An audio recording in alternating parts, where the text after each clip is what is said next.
Recebendo hoje a pediatra Júlia Pabes para falar de doenças respiratórias aí nas nossas crianças. Tudo bem, doutora? Boa tarde, bem-vinda. Boa tarde, obrigada. Vamos lá, já está esfriando aí, né? Sim. Qual é a principal doença que os pais mais devem se preocupar?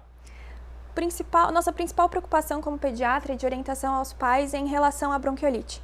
Então, a bronquiolite, num geral, ela vai começar com um quadro de resfriado comum nas primeiras 48 horas e depois ela acaba evoluindo para um desconforto respiratório, né? Uma insuficiência respiratória aguda. E que aí sim a gente tem o principal problema, porque muitas vezes essas crianças vão precisar de internação hospitalar e suporte de oxigênio, que é nossa principal preocupação, né? Garantir a oxigenação do sangue dessa criança. Bom, alguma dica, orientação aos pais? Quando procurar o médico, doutora? O que principalmente precisa ser observado é se a criança está fazendo força para respirar. Então, quando que a gente consegue perceber isso?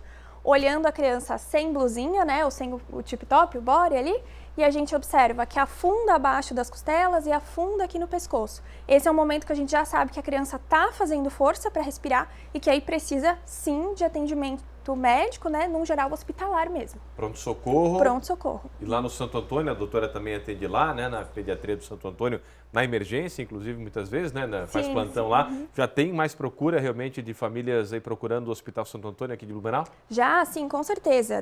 Desde o início de março, ali, metade de março para frente, a gente já tem, dentro da sazonalidade esperada dessas doenças, um aumento da procura de atendimentos.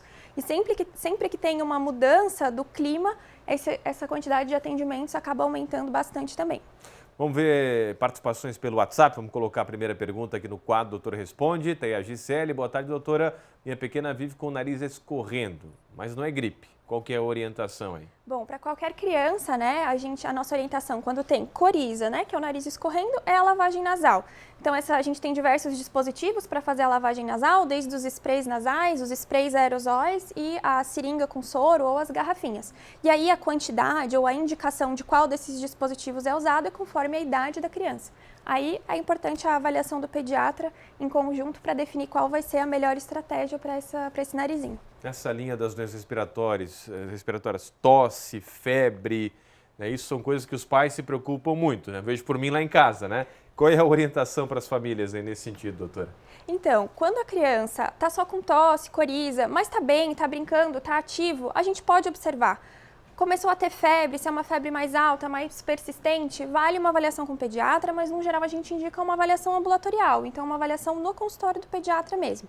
Ah não, começou a criança a piorar o estado geral, está muito caída, febre alta, persistente, que não consegue controlar com medicação, ou a gente percebeu que está com dificuldade para respirar, aí procura um atendimento de pronto-socorro mesmo, atendimento hospitalar. Mais uma pergunta para a doutora Júlia, aqui pediatra. Vamos ver a Kátia, aqui em casa é muito úmido e meu filho tosse bastante. O que podemos fazer para melhorar? E agora vem aquela questão de deixar a casa mais fechada também para ficar quentinha também, aí tem os vírus. Doutora, orientação para a nossa telespectadora aí. Bom, o principal é a gente tentar entender se essa tosse é realmente pela umidade, se está relacionada a algum quadro alérgico, relacionado ao mofo, por exemplo, e controlar os fatores ambientais. Então, a gente poderia usar desumidificadores de ambiente, por exemplo.